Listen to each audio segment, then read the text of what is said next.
All right, and so the next fight up we got on the main card is a nice lightweight bout here between a couple of dudes who are trying to make a name for themselves. On one side, we got Ottman Azaitar, and on the flip side, we got our boy here, Matt Frevola. So Ottman, he rocks that clean 13-0 record, which includes 2-0 in the UFC after coming over from Brave. His wins are against Timu Packalin and Kama Worthy. So I'm interested to see if Matt can, provide some sort of blemish on this guy's record here. On the flip side, we got Matt, who also has a great record, 8-1-1.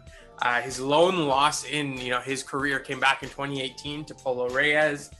He won his most recent bouts in 2019 against Luis Pena and Jalene Turner. So, this looks like it could be another underrated fight on this card. The big thing for me, it's like this weight class is just so hard to crack. You know what I mean? Like who's really just jumping the ranks, the lightweight, class? It's just like, it's just so hard. So for me, when I'm looking at these records, like, yeah, they look great, but at the same time, it's like, when the bottom two fighters are Gregor GSP and Drew Dauber, like those are your bottom two ranked lightweights. I think when you compare those rankings to say the flyweights, there's a bit less discrepancy there, right? So for me, when I'm looking at Matt Frevola, it's the record's pretty, but when I'm digging a little deeper, I'm not a huge fan of the split decisions with Luis Pena.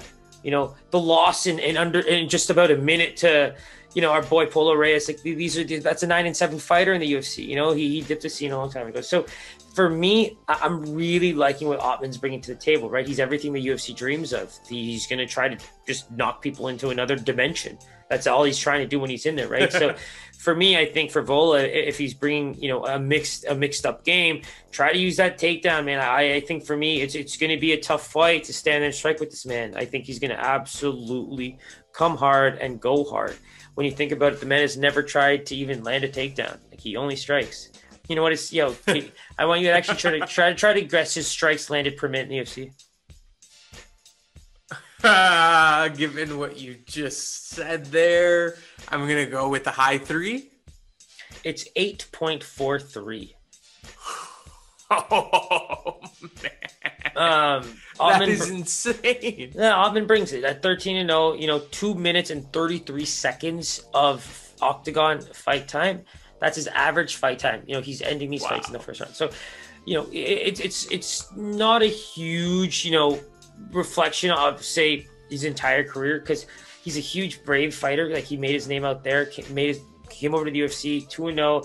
Again, like you said, 2 first-round knockouts. Is there someone that's been making a bigger name than him? I think we have to take him seriously. But when you look at the other side, Frevola, I'm sorry. It's hard for me. It's hard for me to, at least depending on this line, go either way, because I think if Frevola brings a good wrestling game, he has a chance to try and take him down. But again, Ottman Azaitar, 100% takedown defense, almost 9 strikes landed per minute, absorbs less than 2 strikes. Like, we know what we're expecting here, guys.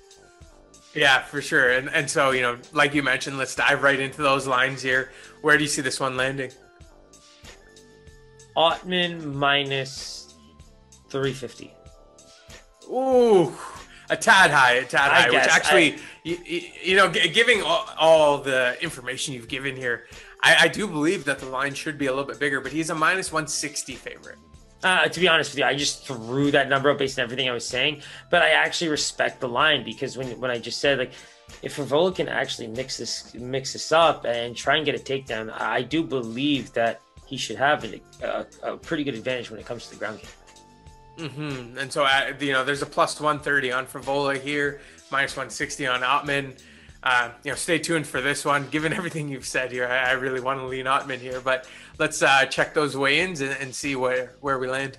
Yeah, for me, leaning Ottman, but also under. I think under's great, and I think Frevola, like we said, man, that line is definitely giving him respect on that grappling and that submission skills. So if he's able to exploit that, good on him. But you have to start the fight standing, and I think this is going to be a very difficult fight.